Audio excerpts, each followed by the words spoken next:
Agitation के बाद नहीं हुआ। हैरानगी की बात यह है कि एहतजाज कमेटी बनने के बाद हुआ।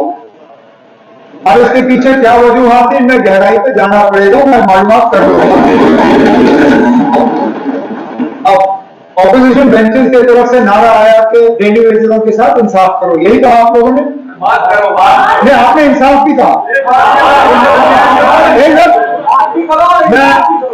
इंसाफ की बात आपने इंसाफ की बात की, तो कहीं ना कहीं आप मान रहे हो कि पिछले 10 साल में डेली वेजरों के साथ कोई इंसाफ नहीं हुआ।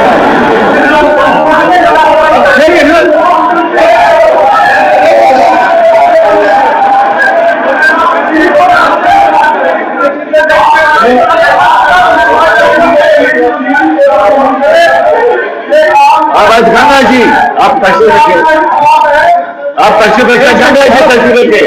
अब आप गवर्नमेंट का रिस्पॉन्स सुनना चाहते थे, मैं खड़ा हुआ हूं, मैं आपके नारे का जवाब दे रहा हूं।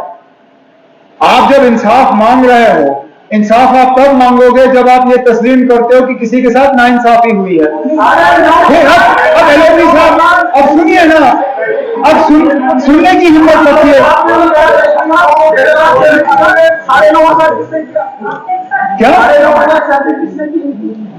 किसने?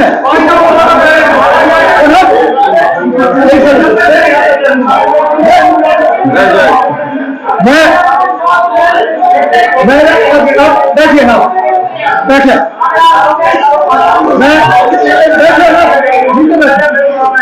स्पीकर साहब, अब अगर ये टू मैं हम शुरू कर लेंगे किसने क्या किया क्या नहीं किया, फिर मुझे श्यामला जी से पूछना पड़ेगा कि जब ये मेरे पीएचई मिनिस्टर थे इन्होंने क्या किया। फिर उनको पता नहीं उस साइड से बात करनी होगी या इस साइड से, ये खुद परेशान होंगे।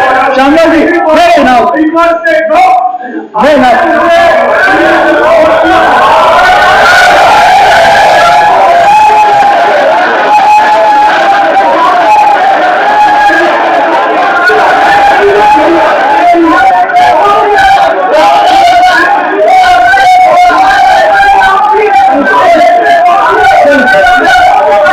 स्पीकर साहब,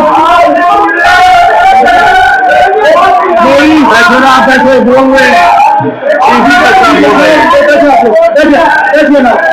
आप बैठो।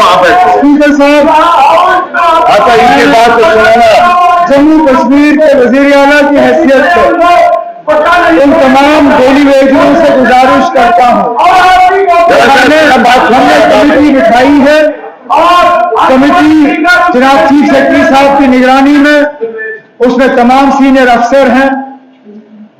अगर ऑपोजिशन को चीफ सेक्रेटरी साहब और अफसरों पे भरोसा नहीं है तो मैं कुछ नहीं कर सकता हूं इसके बारे में। मुझे तो पूरा एतमाद अपने चीफ सेक्रेटरी और अफसरों पे है कि वो सही काम करेंगे। उन्हें 6 महीने का वक्त दिया हुआ है। मैं इन तमाम डेली वेजर जो हड़ताल पर बैठे हुए हैं उनसे गुजारिश करता हूं कि मेहरबानी करके हड़ताल तोड़ के उठें। जैसे ही कमेटी का काम शुरू हो जाता है, वो चीफ सेक्रेटरी साहब और बाकी अफसरों के साथ मिलकर अपने डिमांड्स उनके सामने रखें। उनके डिमांड्स पे गौर करके जो कमेटी की रिकमेंडेशन होगी गवर्नमेंट उस पर काम करेगी।